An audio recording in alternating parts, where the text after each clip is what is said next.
আসসালামু আলাইকুম ভিউয়ার্স, কেমন আছেন? আশা করি সবাই ভালো আছেন। তো আজকে আবার আরেকটি নতুন রেসিপি নিয়ে আপনাদের সামনে উপস্থিত হয়ে গেলাম নাহিদা এসে কিচেনটিতে। তো আশা করি আজকের এই রেসিপিটা আপনাদের খুব বেশি ভালো লাগবে। যদি আমার এই ভিডিওটি ভালো লাগে তাহলে ভিডিওটিতে একটি লাইক দিয়ে ভিডিওটি স্কিপ না করে ফুল ভিডিওটি দেখবেন অনুরোধ থাকলো। আর ভিডিওটি ভালো লাগলে চ্যানেলটিকে সাবস্ক্রাইব করে দিবেন। আর আমার নতুন নতুন ভিডিও পাওয়ার জন্য বেল বাটনটি বাজিয়ে দিবেন। তো দেরি না করে চলে যাচ্ছি আজকে এই নকশি পিঠা রেসিপিটা তৈরি করার জন্য। আসলে খুব ইজিভাবে এই নকশি পিঠাটা তৈরি করা যায়, একদম সহজ ঘরোয়া পদ্ধতিতে। যেইভাবে তৈরি করলে একদম মুচমুচে হবে, পারফেক্ট হবে, একদম কখনো শক্ত হবে না। আপনারা যে কোনো কেউ চাইলে এই পিঠাটা তৈরি করে নিতে পারবেন। আমি A to Z সেইভাবে তৈরি করে দেখাবো, একদম খামি থেকে শুরু করে। তো দেরি না করে চলে যাচ্ছি, আপনারা আমার সাথেই থাকবেন ইনশাল্লাহ। তো প্রথমে আমি এখানে 1 কেজি চাউলের মতন চাউলের গুঁড়াটা নিয়ে নিয়েছি। তো এই গুঁড়াটার ভিতর আমি কিছু পরিমাণে লবণ দিয়ে তারপর আমি কিন্তু একটু মিক্স করে নিচ্ছি একটি হ্যান্ড বিটারের সাহায্যে। তো এটা দিয়ে একটু মিক্স করে নেওয়ার পরে তারপরে আমি এটাকে কিন্তু গরম পানিতে দিয়ে দিব, গোল গোল করে বলের মতন সিস্টেম করে। এইভাবে তৈরি করে নিলে খামিটা, তাহলে কিন্তু পিঠাটা একদম মুচমুচে হবে। কোনো ক্ষেত্রে কিন্তু সন্দেহ থাকবে না যে মুচমুচে হবে কিনা, শক্ত হবে কিনা। তো দেখলে কিন্তু বুঝতে পারবেন আমি কিভাবে দলা পাকিয়ে নিচ্ছি। তো হাতের তালাতে করে এভাবে চাপ দিয়ে আগে এই আটাটাকে আমি হাত দিয়ে এরকম বলের সিস্টেম করে নিচ্ছি। তারপরে আমি চুলাতে পানি বসাই দিছি, পানিটা বলক চলে আসতেছে, ওইখানে আমি দিয়ে দেবো এগুলাকে। তো দেখুন পানিটা বলক চলে আসছে, একদম বেশি বলকে দিবেন না, চুলাটাকে একটু লো আঁচ করে তারপরে এইভাবে গোলাগুলা দিয়ে দিবেন, এই বল সিস্টেম করা আটাগুলাকে। তো দেখুন আমি কিভাবে দিয়ে দিচ্ছি, এগুলো কিন্তু ভেঙে যাবে না। গরম পানিতে দেওয়ার সাথে সাথেই কিন্তু অটোমেটিক এটা এইভাবে থেকে যাবে আর আস্তে আস্তে বলক আসতে থাকবে। চুলাটাকে কিন্তু হালকা হালকা বলক রাখতে হবে, মনে রাখবেন যে এরকম করে কিন্তু মিডিয়াম লো আঁচ করে দিবেন, যাতে করে হালকা হালকা বলক আসতে থাকে। আর এভাবে একের পর এক আমি সবগুলো দিয়ে দিচ্ছি। তো এখানে কিন্তু ভেঙে যায় না। আর এভাবেই কিন্তু এই পিঠাটার খামিটাকে তৈরি করতে হয়। এভাবে খামিটাকে তৈরি করলে পিঠাটা কিন্তু খুবই মুচমুচে হয়। এক ভাজাতেও মুচমুচে হয়, দু ভাজাতেও মুচমুচে হয়, আর ভেঙে যাওয়ার সম্ভাবনা থাকে না। রুটিটাকে যদি আমরা পাতলা করে বেলি আর যদি মোটা করে বেলি, কোনো অংশে কিন্তু খারাপ হয় না। এভাবে খামিটাকে করে নিলে তো একদম পারফেক্ট হয়। তো দেখুন খুব সহজে, কিন্তু আমি কিন্তু খুব বেশি একটি পরিমাণের এখানে খামিটা করছি না, অল্প পরিমাণে করে নিচ্ছি। প্রায় 1 কেজির একটু কম কম হবে ওই পরিমাণের, দেখুন দেখলে বুঝতে পারবেন। আর এই যখন সবগুলো দেওয়া হয়ে যাবে তখন কিন্তু কিছুক্ষণ জাল দেওয়ার পরে এভাবে খুন্তি দিয়ে উল্টে দিতে পারবেন, সাথে সাথে দিতে যাবেন না, তাহলে কিন্তু দলাগুলো ভেঙে যাবে। তো এই পর্যায়ে দেখুন আমার সবগুলো কিন্তু ভেঙে যাচ্ছে না। এখন কিন্তু আমি ঢাকনা দিয়ে ঢেকে রেখে দেবো 5 মিনিটের জন্য। তো 5 মিনিট পরে আমি আবার ঢাকনাটা খুলে নিচ্ছি। তো 5 মিনিট পরে দেখুন এই যে একদম রেডি হয়ে আছে। তো এই পর্যায়ে আমি চুলাটাকে অফ করে দিয়ে এগুলোকে নামিয়ে নেব। তো এই তো দেখুন এখন আমি গরম গরম এগুলোকে নিয়ে একটি উইস্কির সাহায্যে সাথে সাথে ভেঙে দিচ্ছি, দেখলেই কিন্তু বুঝতে পারবেন। আর দর্শক, আমরা সাধারণত রুটির খামির যেভাবে করি সেভাবে কিন্তু তৈরি করা যায়, কিন্তু ওতে সন্দেহ থাকে পিঠাটা মুচমুচা হবে কি না। তো এভাবে তৈরি করলে কিন্তু আর সেরকম কোনো সন্দেহ থাকে না। পিঠাটা তৈরি করার সময় খুবই মজা পাওয়া যায়, একদম খুব যেভাবে আপনি নকশিটা করতে চাইবেন সেভাবেই হবে, দেখলেই বুঝতে পারবেন। তো একে একে সবগুলো দলা নিয়ে গরম গরম কিন্তু আমি এভাবে ভেঙে দিচ্ছি। আর এটা কিন্তু বাহিরের পাশটা একটু সিদ্ধ হয়েছে, ভিতরটা কিন্তু ফাঁপালো, একদম ফুসফুসা হয়ে আছে। তো এই ফুসফুসা হওয়ার কারণটাই হচ্ছে পিঠাটা কিন্তু খুবই মুচমুচে হবে। আর যখন আমরা পিঠাটাকে মিঠাইতে শিরা করে ডুবিয়ে নিয়ে খাবো তখন কিন্তু এরকম ফুসফুসায় থেকে যাবে পিঠাটা। এর জন্যই কিন্তু এভাবে খামিটা করে নিতে হয়। তো দেখুন এখন আমি যে গরম পানিটা আছিল সেই গরম পানিটা দিয়ে কিন্তু আমি একটু একটু করে এই খামিটা করে নিচ্ছি। একেবারে দিতে যাবেন না, তাহলে কিন্তু নরম হয়ে যাবে। এটা সাধারণত একটু হাট থাকবে। তো আমি কিন্তু কিছু কিছু পরিমাণের পানিটা দিয়ে কিন্তু খামিটা করে নিচ্ছি। তো দর্শক, এর মাঝখানে আমি বলে দিচ্ছি, যারা আমার ভিডিওটি দেখতেছেন হয়তোবা ভুলে গেছেন একটি লাইক দেওয়ার জন্য, আপনারা আমার লাইক দিয়ে ভিডিওটি কন্টিনিউ করবেন। তো দর্শক, এই যে দেখুন এখন কিন্তু আমি গরম গরম হাত দিয়েই ময়ান করে নেব। আর এটাকে কিন্তু গরম গরমই ময়ান করে নিতে হয়, এতে করে এটা কিন্তু সাদা সাদা হয়ে থাকে। আমরা কিন্তু এই যে গরম পানির ভিতরে দিয়ে যে খামিটা করি সেটা কিন্তু এরকম হয় না। তা এটা কিন্তু এভাবে এই গরম পানি দিয়ে আর এভাবে ফাঁপালো করে নিয়ে তারপরে কিন্তু এভাবে তৈরি করলে এই পিঠাগুলো আপনি যেইভাবে খুশি সেইভাবেই তৈরি করতে পারবেন। আর এটা কিন্তু ফেটেও যাবে না, ভেঙেও যাবে না, যে একদম সফট হয়ে আছে। তো এই পর্যায়ে কিন্তু একবার ফিনিশ হয়ে গেছে। যতটা ফিনিশ করে নিতে পারেন ময়ান করার সময় ততই ভালো হবে। তো এখন আমি একটু হাত দিয়ে গোল করে শেপ দিয়ে তারপরে আমি একটি সুতি ভিজা কাপড় দিয়ে ঢেকে রাখবো, যাতে করে এটা উপর দিয়ে ড্রাই হয়ে না যায়, যেহেতু আমি একা তৈরি করবো পিঠাগুলা এর জন্য। তো দেখুন এখন আমি কিছুটা পরিমাণের খামিটা নিয়ে নিয়েছি, একটা পিঠার পরিমাণের।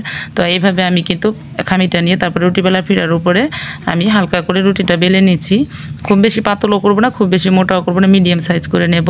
আপনারা চাইলে কিন্তু এই পিঠাগুলোকে একটু মোটাও করতে পারেন, আর খুব বেশি পাতলা করতে যাবেন না। মোটা হলে সমস্যা নেই, কারণ আমি যেভাবে এই খামিটা করে নিয়েছি এভাবে খামিটা করে নিলে হালকা একটু মোটা হলেও কিন্তু পিঠাগুলো কোনো সমস্যা হয় না। কিন্তু বেশি পাতল হয়ে গেলে সেই ক্ষেত্রে কিন্তু ভেঙে যাওয়ার সম্ভাবনা থাকে ভাজার সময়, তারপরে কিন্তু আবার বাঁকা হয়ে যায়, মনে রাখবেন। তো দেখুন এই যেভাবে আমি এর থেকে বেশি বড় করব না, হালকা একটু বেলে নিয়েছি। আমি আপনাদেরকে দেখিয়ে দিচ্ছি শেষের দিকে আসলে কতটুকু মোটা আমি রেখেছি। যে দেখুন বেশ খানিক মোটা আমি রেখেছি। তো এরকম করে কিন্তু আমি সবগুলো রুটি বেলে তারপরে পিঠাগুলো তৈরি করব। তো এখন আমি একটি প্লাস্টিকের উপর নিয়ে নিলাম, তারপরে আমি পুলি নিয়ে এই পুলির উপরে কিন্তু একটু তেল ভরিয়ে দিছি এই খামিটার উপরে পিঠা তৈরি করার জন্য। এভাবে দিলে কিন্তু পিঠাটা খুব সহজে তৈরি হবে। তারপর আমি যে কোনো একটি ঢাকনা নিয়ে নিয়েছি, আর এই ঢাকনার মাপে কিন্তু পিঠাটা তৈরি করব প্রথমে। তো দেখলেই বুঝতে পারবেন আসলে এই ডিজাইনগুলো হয় কি, আপনি যখন তৈরি করতে যাবেন ডিজাইন দেখে দেখে করার দরকার নেই, এটা শুধু দেখলেই হয়ে যায়। আপনি এই ডিজাইন মন থেকে ডিজাইনটা চলে আসে এমনি এমনিতে। দেখবেন আপনি করতে গেছেন ডিজাইনটা, তখন আপনার মনে চাচ্ছে যে এরকম করি ওরকম করি, তখন আপনার ইচ্ছে মতন কিন্তু ডিজাইনটা করে নিতে পারবেন। আর একজন করলো সেটা দেখে কিন্তু আসলে ডিজাইনটা করতে গেলে কষ্ট হয়ে যায়। এর জন্য এই নকশি পিঠার ডিজাইনগুলো আপনাদের মন থেকে যেটা আসবে সেটাই করবেন, সেটাই কিন্তু আপনাদের জন্য পারফেক্ট হবে। কোনো অংশে কিন্তু খারাপ লাগবে না। হয়তো বা তৈরি করার সময় আপনারা বুঝতে পারেন যে পিঠাটা অন্য মতন হচ্ছে না, একটু কেমন জানি লাগতেছে, কিন্তু না, পিঠাটা যখন তৈরি হয়ে যাবে ভাজতে যাবেন, ভাজার পরে কিন্তু ঠিকই দেখতে অনেক আকর্ষণীয় আর সুন্দর লাগবে। এটা আপনারা তৈরি করার পরেই বুঝবেন। তো অবশ্যই কিন্তু বাসায় একবার ট্রাই করে দেখবেন, দেখলেই কিন্তু পারবেন। মানুষ কিন্তু কখনো কাজ শিখে আসে না, করতে করতে কিন্তু কাজ শেখা হয়। তো ভয়ের কিছু কারণ নেই, এইভাবে তৈরি করতে পারবেন আপনারা সবাই। আপনাদের ইচ্ছে মতন কিন্তু নকশিটা করে নিতে পারবেন। তো আমি এরকম করে একটা নকশি দিয়ে দিলাম আমার ইচ্ছে মতন। তো তারপরে আমি এইভাবে কাটা দিয়ে খেজুর কাটা দিয়ে সাইড দিয়ে উঠে নিচ্ছি। এদিকে আপনাদের হাতের কাছে যদি খেজুর কাটা না থাকে, তাহলে এই যে ল্যাপ সেলাই করা যে সেটা মোটা একটা সুই থাকে, সেই বড় মোটা সুই দিয়ে অথবা টুথপিক দিয়েও কিন্তু করে নিতে পারবেন। সেক্ষেত্রে বারে বারে তেল লাগিয়ে নিলেই হবে, তেল লাগিয়ে নিলেই খুব সুন্দরভাবে কিন্তু করতে পারবেন। কারণ এইভাবে খামিটা করে নিলে আপনি যে কোনো কিছু দিয়ে ডিজাইনটা উঠাতে পারবেন, আর ডিজাইনটা কিন্তু খুব সুন্দরভাবে উপর দিকে চোখা হয়ে থাকবে, উঠে থাকবে। আর সাধারণত আমরা রুটির খামির করে যে ডিজাইনটা করতে যাই সেটা কিন্তু এতটা পারফেক্ট হতে চায় না, নকশিটা কিন্তু উপর দিকে সোজা হয়ে উঠতে চায় না। তো এর জন্য কিন্তু এভাবে খামিটা করে নেবেন সবসময় নকশি পিঠার জন্য, এতে করে খুবই ভালো হবে। এগুলো কিন্তু বিয়েবাড়ি ডালাতে, তারপর আপনারা বিভিন্ন অনুষ্ঠানে মেহমানের জন্য করতে পারবেন। সামনে তো আবারও আমাদের কুরবানি ঈদ সামনে চলে আসতেছে, তো সেই ক্ষেত্রে কিন্তু পিঠাগুলো তৈরি করে রাখতে পারবেন আগাম। তো এগুলো কিন্তু এক ভাজা দিয়ে 6 মাস পর্যন্ত রেখে দেওয়া যায়, আর তারপরে 2 ভাজা দিয়ে কিন্তু শিরাতে ডুবিয়ে নিয়ে খাওয়া যায়, সেটাও কিন্তু 2 থেকে 3 মাসের মতন থাকে শিরাতে ডুবিয়ে নেওয়ার পরও। তো দেখুন এইভাবে কথা বলতে বলতে কিন্তু আমার একটি ডিজাইন হয়ে গেছে। এখন আমি একটি কয়েলের স্ট্যান্ড দিয়ে কেটে নিচ্ছি। যাদের হাতের কাছে নারকেল গাছ আছে, নারকেল গাছের পাতা ছাড়িয়ে নেওয়ার পরে যে ওইখানে ঢালটা থাকে, সেই ঢাল থেকে কিন্তু পাতলা করে একটি ছিলকা উঠিয়ে নিতে পারবেন। সেই ছিলকা দিয়ে কিন্তু এই ডিজাইনগুলো করে নেওয়া যায় সাইডে, এই কয়েলের স্ট্যান্ড ছাড়াও। আবার চাইলে কিন্তু বাঁশের যে ছিলকা থাকে, এই বাঁশের ছিলকা থেকেও কিন্তু উঠিয়ে নিতে পারেন। এভাবে আপনাদের ইচ্ছে মতন হাতের কাছে যার যেরকম থাকবে সেরকম করে কিন্তু এভাবে ডিজাইনটা দিয়ে দিতে পারবেন, অথবা টিন দিয়েও কিন্তু এই ডিজাইনটা করে নিতে পারবেন। তো যার যেটা সুবিধা হবে সেভাবে করতে পারবেন, এতে কোনো সমস্যা নেই। তো দেখুন এভাবে কিন্তু আমি আপনাদেরকে আজকে এখানে 4টি ডিজাইন দেখিয়ে দেব। আসলে ডিজাইনটা আমি তো বলেই দিলাম, মনের মতন করে মন থেকে যেরকম ডিজাইন আছে সেরকমই করে নেওয়া যায়, এতে কোনো সমস্যা হয় না। তাই আবার এদিকে কিন্তু আপনারা চাইলে সুমন নিয়ে নিতে পারবেন, এই সুমনের দ্বারাও কিন্তু বিভিন্ন ডিজাইন করে নেওয়া যায়, আঁকিয়ে নেওয়া যায়। তো এখন আমি কিন্তু একটি পাতার ডিজাইন আঁকিয়ে নিচ্ছি, তারপরে মাছ বরাবর দিচ্ছি, এটাও আমার ইচ্ছে মতন করে নিচ্ছি। আপনাদের ইচ্ছে মতনই কিন্তু ডিজাইনটা করে নিতে পারবেন। আমি তো বলেই দিলাম যে ডিজাইন করার সময় আসলে মন থেকেই বিভিন্ন রকম আসে, ওরকমভাবে করলেই হয়ে যায়। দেখবেন ওগুলাই কিন্তু ডিজাইন, ওগুলাই কিন্তু আকর্ষণীয় ফুটে ওঠে ভাজার পরে, খুবই সুন্দর দেখা যায়। তো এভাবে কিন্তু একে একে আমি আপনাদেরকে 2টা পিঠার ডিজাইন দেখিয়ে দিতেছি। খুবই কিন্তু সুন্দর এবং খুবই দারুণ হয় এই পিঠাগুলা, আর খেতে কিন্তু খুবই ভালো লাগে, কোনো অংশে কিন্তু খারাপ লাগে না। আপনারা অবশ্যই কিন্তু ট্রাই করে দেখতে পারবেন বাসায়।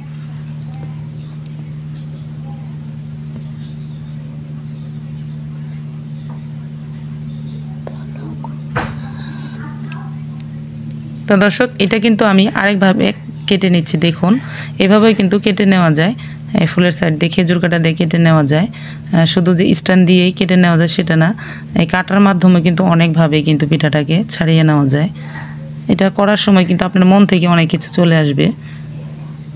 তো দেখুন এই যে এখন কিন্তু স্ট্যান্ড ছাড়াই কিন্তু আমি এটা কেটে নিলাম, এটাও কিন্তু একটা ডিজাইন হয়ে গেল।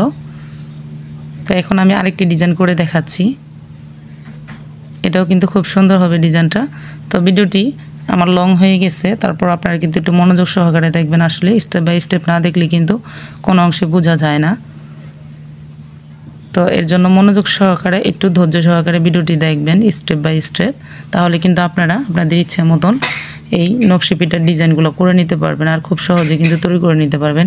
এখানে কিন্তু যাদের বেশি লোক আছে তারা কিন্তু বেশি লোক নিয়েই কিন্তু করতে পারবেন। যেহেতু আমি একাই করে নিচ্ছি, একাও করে নেওয়া যাবে, কোনো সমস্যা নেই। আমি যেভাবে সুতি কাপড় দিয়ে এখানে খামিটাকে ঢেকে নিলাম সেভাবে কিন্তু ঢেকে নেবেন, তাহলে কিন্তু আপনার অর্ধেক দিন চলে গেলেও কিন্তু খামিটা শক্ত হবে না, নরমই থেকে যাবে। সুতি কাপড় দিয়ে, ভিজানো সুতি কাপড় দিয়ে ঢেকে নিলে। আর দর্শক, সাধারণত নকশি পিঠার ভিডিওগুলো কিন্তু লং হয়ে যায়। তো যেহেতু আমি এখানে 4টি ডিজাইন আপনাদেরকে দেখিয়ে দিয়েছি, তার জন্য কিন্তু আমার ভিডিওটি বেশ লং হয়ে গেছে। তো কিছু করার নেই, তারপরেও কিন্তু আমি ভিডিওটা কিছু অংশে স্কিপ করে দিয়েছি, তারপরেও কিন্তু দেখুন এখানে ভিডিওটি লংই হয়ে গেছে। তো এই তো আমি 3টি ডিজাইন করে নিলাম, আর শেষের দিকে আরেকটি ডিজাইন করে নিয়েছি। এই ডিজাইনটাও কিন্তু খুবই সুন্দর। তো আমি সহজ ডিজাইনগুলো কিন্তু আপনাদেরকে দেখিয়ে দিলাম, আর এগুলো সবগুলো ডিজাইনই কিন্তু মন মতন করে নেওয়া যায়, কোনো সমস্যা হয় না। তো দর্শক, এদিকে আমি আরেকটি কথা বলে দিই, আমার এই ছোট্ট পরিবারে আপনারা আপনাদের ভালোবাসা দিয়ে বড় করে দিবেন। তো সেই প্রত্যাশায় কিন্তু আমার এই চ্যানেলটি খোলা। তো আশা করি আপনারা আমার চ্যানেলটির মাধ্যমে আমার সাথে সবসময় যোগাযোগ রাখবেন।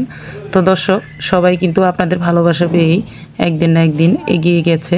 তো সেই প্রত্যাশায় কিন্তু আপনাদের ভালোবাসায় আমারও খুব ইচ্ছে আমিও যেন একদিন আমার এই ছোট চ্যানেলটিকে বড় করতে পারি। তো তার জন্য আপনাদের দুয়ার ভালোবাসার দরকার। আপনাদের ভালোবাসা পেলে হয়তোবা আল্লাহ আমাকে অনেক দূরে এগিয়ে নিয়ে যেতে পারে। আর আপনাদের ভালোবাসা ছাড়া কিন্তু কখনোই আমি আমার চ্যানেলটাকে বড় করতে পারবো না। তো তার জন্যই বলে দিই যে আমার চ্যানেলটিকে সাবস্ক্রাইব করে একটি লাইক দিয়ে কমেন্টে আমার সাথে যোগাযোগ রাখবেন সবসময়, আশা করি। আর আমার এই পিঠার ভিডিওটি ভালো লাগলে অবশ্যই আপনারা কিন্তু বাসায় তৈরি করবেন। তো দেখুন, এদিকে কথা বলতে বলতে কিন্তু আমার এই পিঠাগুলা রেডি হয়ে গেছে। তো এদিকে আমি প্যানে তেল বসাই দিছি, আর তেলটাকে সব সুন্দর খেয়াল করবেন একদম গরম করে নেওয়ার জন্য, যাতে কম গরম না হয়। কম গরম হয়ে গেলে কিন্তু পিঠাগুলো শক্ত হয়ে যাওয়ার সম্ভাবনা থাকে। আর দেওয়ার সাথে সাথে কিছুক্ষণের ভিতরে যেন উপর দিকে ভেসে উঠে ফুলে। তো এরকম গরম করে আর এরকম ভেসে উঠলে কিন্তু বুঝতে হবে যে আপনার পিঠাগুলো একদম পারফেক্ট হয়েছে। আর যাদের পিঠাগুলো তেলের নিচে পড়ে থাকে সেই পিঠাগুলো কিন্তু শক্ত হয়ে যায়। তো দেখুন, আমার এদিকে কিন্তু পিঠাগুলো দেওয়ার সাথে সাথে উপর দিকে ভেসে উঠছে। যখনই উপর দিকে ভেসে উঠবে তখনই আপনারা খেয়াল করবেন। তারপরে চুলাটাকে একদম মিডিয়াম লো আছে, এটাকে হালকা কালার করে তারপরে ভেজে নিতে হবে। এটাকে কিন্তু প্রথম ভাজা দেওয়ার সময় কিন্তু খুব বেশি ভাজা যাবে না, হালকা কালার করে ভেজে তারপরে নামিয়ে নিতে হবে। আর কিছুটা ভাজা হয়ে গেলে তারপর উল্টে পাল্টে কিছুক্ষণ পর উল্টে পাল্টে কিন্তু ভেজে নিতে হবে। তো দেখুন, এরকম কালার করে আমি নামিয়ে নিয়েছি। তো এটাকে আমি আবারও ভাজা দেবো, তার জন্য আমি আজকে ভাজবো না, কালকে ভেজে নেব। তো দেখুন দর্শক, আমি কিন্তু রেখে দিয়েছিলাম এরকম একটি ইয়ার ভিতরে, হটপটের ভিতরে। তো সেখান থেকে আজকে আমি বের করে নিয়ে ভাজা দিয়ে দিচ্ছি। আর মিঠাইতে আমি দিয়ে দিলাম দারচিনি, তেজপাতা আর সামান্য পরিমাণের পানি। আর সামান্য পরিমাণে পানি দিয়ে মিঠাইটাই করা যাবে। এখানে কিন্তু 1 কাপ, হাফ কাপ দেওয়ার দরকার নেই, শুধু ছিটা পানি দিয়ে মিঠাটাকে গালিয়ে নিলেও হবে। তো দেখুন, এই যে এরকম তার হয়ে গেছে এক তার। তো এই পর্যায়ে কিন্তু আমার শিরাটা একদম রেডি। তো এখন আমি পিঠাগুলোকে ভাজা করে নিয়েছি, তেলটাকে আবারও কিন্তু হাই হিটে গরম করে নিয়েছি। তারপরে এই যে এরকম হালকা কালার চলে আসলে কিন্তু আমি নামিয়ে সাথে সাথে শিরাতে দিয়ে দিব। তো দর্শক, অনেক আপুরেই বলে থাকে শিরাতে 2-3 মিনিট ভিজিয়ে রাখার জন্য। তো আমি এখানে এই কথা বলবো না, এটা কিন্তু দেওয়ার সাথে সাথেই দেখবেন গরম গরম শিরাটাও গরম থাকবে, পিঠাটাও গরম থাকবে, সাথে সাথে কিন্তু শিরাটা টেনে নিবে। তো এটাকে খুব বেশি সময় রাখার দরকার নেই, 5 থেকে 6 সেকেন্ড রেখে দিলেই কিন্তু একদম পারফেক্ট আপনি এই শিরা দিয়ে অনেকগুলো পিঠা ভেজে নিতে পারবেন। তো দেখুন, আমি কিন্তু মিঠাইটা এখানে নিয়েছিলাম হাফ কেজি পরিমাণের। তো এই তো আমার কিন্তু হয়ে গেছে। এর বেশি নিলে কিন্তু একদম পুরো মিঠাইটা চুষে নেবে, তখন কিন্তু খেতে ভালো লাগবে না, জিলাপির মতন হয়ে যাবে। এর জন্য কিন্তু আমি এইভাবে নামিয়ে নিচ্ছি। আর যতটুকু রস আমার টেনে নেওয়া সবটুকু শিরাই কিন্তু টেনে নিয়েছে।